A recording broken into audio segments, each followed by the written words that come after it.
And for more on the trade deal and other issues in the United States, I'm joined now by Senior Fellow at the US Studies Centre, Bruce Wolpe. Bruce, great to have you. Thanks so much for your time this afternoon. Thank you, Liz, and good afternoon.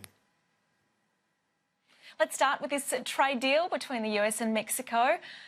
You could say at least one trade war over for Donald Trump, but really it's not, is it? Surely this immigration issue isn't going to go away now. Exactly. What this episode shows is the power of the immigration issue for President Trump. It is his number one issue.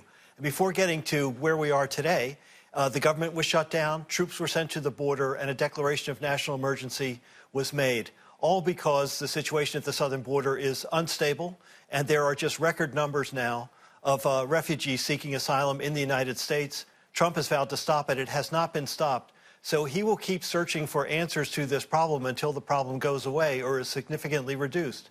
And the thing to keep in mind is that there are some other touch points in the months ahead. There's another annual budget spending for the federal government in September. The debt limit of the United States will expire in August or September. And so there are just other points of leverage in which the president will, if he's unsatisfied with the status of immigration at the Mexican border, act again very decisively to try and get this thing under control. And what does it mean for the proposed border wall, Bruce? Is that still well and truly on the table? Yes. I mean, everything that we're discussing now are sort of interim measures until a wall can be built. And again, that is Trump's number one issue, his top priority. He will prosecute it in the 2020 presidential campaign, and he will stop at literally nothing in terms of levers that he can pull in order to get Congress to appropriate the money. If Congress can't, he will try and do it unilaterally until the courts stop him, and he'll find just other mechanisms to see this thing through. So this trade war today is over, but it will resume because the immigration wars aren't over in the weeks ahead. OK, so that's the trade war with Mexico, but then China's a bit of a different story, isn't it? That seems to be getting worse, not better. How long can we expect that fight to continue? Things between the US and China have really cooled considerably. The Treasury Secretary, Steven Mnuchin, is in Japan, meeting with other G20 finance ministers this weekend. And he said that, yes, President Trump and President Xi will meet at the G20 in Osaka.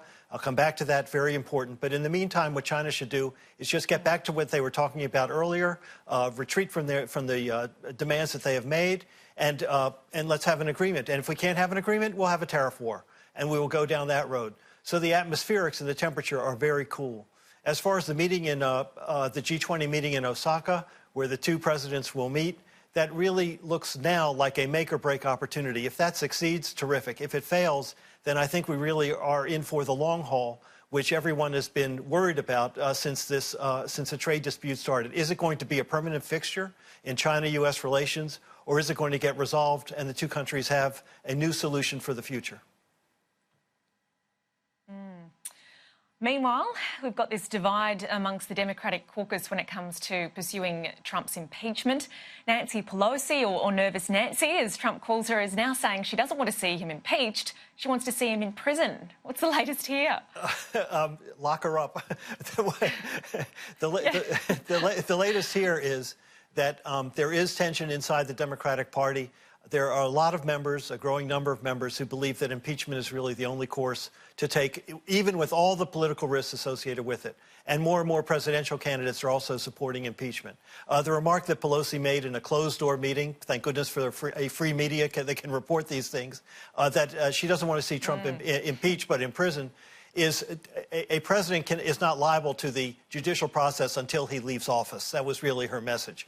So let's get him out of office, and then the judicial system will take care of itself. But what it means is that these pressures are building, so how to handle them. OK, so she's not pushing back against impeachment. She's saying get him impeached and then exactly. Yes, and so the question is how to get there on the safest political territory. And what she wants her House committees to do is to have hearings, educate the public, bring as many witnesses as possible, build the case, and begin, just as when Robert Mueller went for 9 minutes before the cameras, that really shifted opinion. So if you can have 9 weeks of hearings with significant witnesses and revelations and so forth, maybe that can shift public opinion, and it makes impeachment a more favorable step to take. So I think we will see the hearings ramp up even as these tensions inside the Democratic Party play out. Okay, well, another round of hearings we're expecting in terms of the contempt proceeding against Attorney General William Barr. That's set to be held next week, isn't it, with Congress holding that first round? That's true, and it's related because it comes down to is the White House just stonewalling the Congress and the work that it wants to do. So the Attorney General, the Treasury Secretary, the Commerce Secretary have all rejected subpoenas for documents and information that these committees want to pursue. And the remedy for that, although it'll be very tough to enforce, is to hold these officials, cabinet officers, in contempt of Congress, and then go to the courts to try and enforce a subpoena. Highly contentious. Only one other attorney general under President Barack Obama has been held in contempt by Congress. Now we have 3 cabinet officers that are liable here, and that will add to the publicity and the pressure over the next week or so as the House of Representatives takes steps to assert itself and chip away at the authority that the White House has tried to establish here. Just finally, Bruce, you touched on earlier about the issue of freedom of the press. Obviously, that's very much been brought to the fore here in Australia with the AFP police raids, of course, on the News Corp journalist Annika Smethurst and the ABC. In terms of a US perspective, how do we compare in terms of the US? I mean, this wouldn't happen in the US, would it? That's right, Liz. It wouldn't be allowed to actually happen. It wouldn't be allowed to actually happen. I mean, it could under extraordinary circumstances, I guess, but the U.S. has more statutory protection. Yes, there is a First Amendment in the Constitution that guarantees freedom of the press and freedom of speech. But beneath that are statutory protections for journalists and the work that they do, and laws that shield them from compulsory legal processes. And that's all to the good.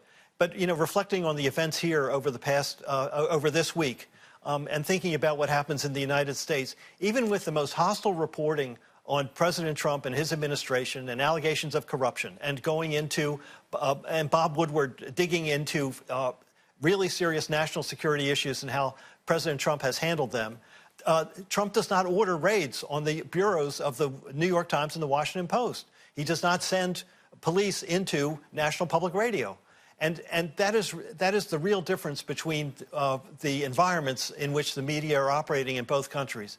So my hope is that authorities here and the media and the community reflect on this quite a bit and hopefully reach a consensus as to some very reasonable and straightforward rules that can protect freedom of the press and the essential job that journalists do here at Sky News and across the media landscape, and still make sure that national security is also protected. But I think the message is Australia can do better. Bruce Wolpe, Senior Fellow at the US Studies Centre, always great to get your insights. Thanks very much.